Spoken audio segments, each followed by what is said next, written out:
Let's talk about the inauguration. Plenty more on Gun Appreciation Day later, but just that note on Martin Luther King Day. We had President Barack Obama today, 44th president of the U.S., 57th inauguration.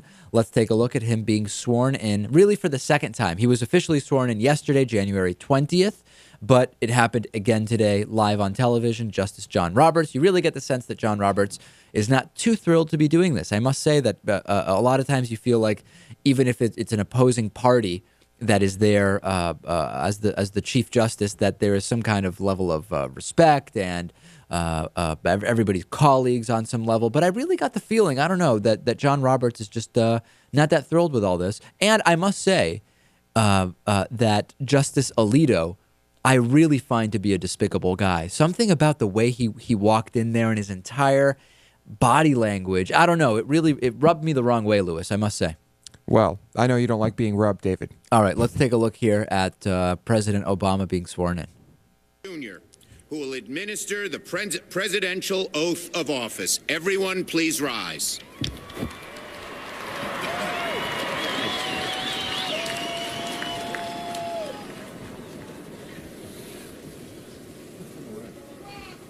Please raise your right hand and repeat after me.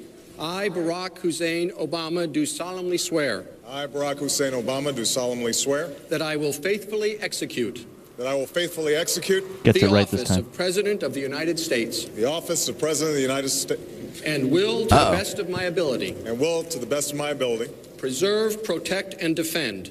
Preserve, protect, and defend. The Constitution of the United States. The Constitution of the United States. So help you God. So help me God. Congratulations, Mr. President. You got the name of the country wrong. Yeah, there was a little bit of a stutter there. Do we just say that it was that nerves? I mean, is that basically? Yeah, He's not really the could have been a president. microphone issue. Could have? Yeah, I thought that for a second. And you know what's interesting is I was watching it on CNN, and that feed was also from CNN. So I don't know if this only applied to CNN. I know there was a pool feed, so it probably happened on all channels. In any case, there it is. And I have to say, it's hard to truly be excited about this. I'm finding myself just not that psyched up about it. And I voted for President Obama, and his speech touched on a lot of issues that certainly are important ones when we look at what is a progressive, right? He touched on gay marriage, alluding to it kind of in a roundabout way, climate change, voting problems, waiting hours for voting, and a lot of other issues that I consider to be important issues. And he's done a lot of good things during the first term. Now starts the second term. But I don't know. I can't say I'm excited about this. I'm thrilled that it's not Mitt Romney. I'm hopeful that there will be more things to add to the good column. But the drones, the warrantless wiretapping, the bungling of the Guantanamo situation, so many things that we've talked about. It really is. I'm just not finding myself to be that excited about this. I'm not excited about it. I don't think I'd be excited about anyone who tried to run winning. I don't care who it was. I mean, the better candidate won. We have the better man in office, so we can be happy about that. What do you think, Natan? Should we be excited because of the two choices we had? This is the best choice, or should we be not that happy? Well, I just want to say something about the inauguration. I don't think this is in general, a political moment, even though Republicans were probably cringing at the mention of gays, the mention of climate change, et cetera. But this was basically to just say that, this isn't like the first inauguration. We're not in crisis emergency mode with the economy. We're ending the wars, and we're going to spend the next 4 years, according to Obama, working on securing equality and on growing the economy for the next generation. So I think that overall, this was essentially a non-political speech, except for a couple mentions. And I think in that sense, it's good that we're out of the rough, as they say, from the first term. And I think it's pretty optimistic. There's 2 points of view, Lewis. Point of view one would be all of the bad things that aren't progressive things that President Obama is doing, Mitt Romney would have also done. So essentially they zero out. And the focus should be on the good things about President Obama's platform relative to what would have been if Mitt Romney had been elected.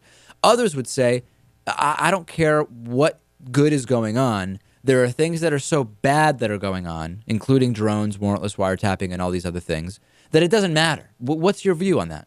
Any president who I'm not going to say any person who wants to be president, but any president Who has reasonably has a shot. who reasonably has a shot at winning, Yeah. would have continued the same things of the Patriot Act that Obama continued, would have continued the drone strikes. Therefore, do we lay down and say we don't even consider those things because anybody would have had to do it, and let's focus on the good things? It's or do we not say just it's something this is you bad? can't pin it on the president. It's bigger than that. It's bigger than that. It's the House and Senate too. It's everything. And yeah, go ahead. And it's the military. You know, they're making active decisions to do things like this too. Go ahead, Natan. I totally reject the idea that because we disagree with the president or either political party on any one issue, 2, 3, 4, 5 issues, that we can't say that there is progress being made. I mean, yes, we have drone strikes. Yes, we haven't closed Guantanamo. We may go to war with Iran because of a lack of diplomatic efforts, et cetera, et cetera. But we have a health care bill that's going to insure 30 million people and which the also, basic abuses which also that have really been going on. Which also really strengthens the for-profit insurance companies we would like to get away from. For me, it's complete insanity when you look at the last 100 years of history in this country and say that the fact that this is a business-friendly proposal means that you're outweighing the extreme good that's being done by this bill. I don't disagree. Yeah, so I'm just saying that there is saying, progress being made, even if you disagree. Even Obama said in this speech, the solutions are not going to be perfect. We're going to have to compromise, and that's what goes on. What Natan really is saying, Lewis, is this is the Ted Kennedy kind of approach, incrementalism. If we can take steps, you're not going to get everything at once, and not everything you get will be everything you want it to be. But if you can say, we made no progress here, but here we did, then that's a positive thing. Yeah, you want to take steps, but you also want to make sure that those steps are in the right direction. I also don't like the fact that the Obamacare further enforces, the for-profit healthcare system. But in general, Natan is right. Progress is being made, albeit very slowly. Well, we have 4 years now, and of course we will have plenty of time to analyze in detail every aspect of what President Obama is doing well and not doing well.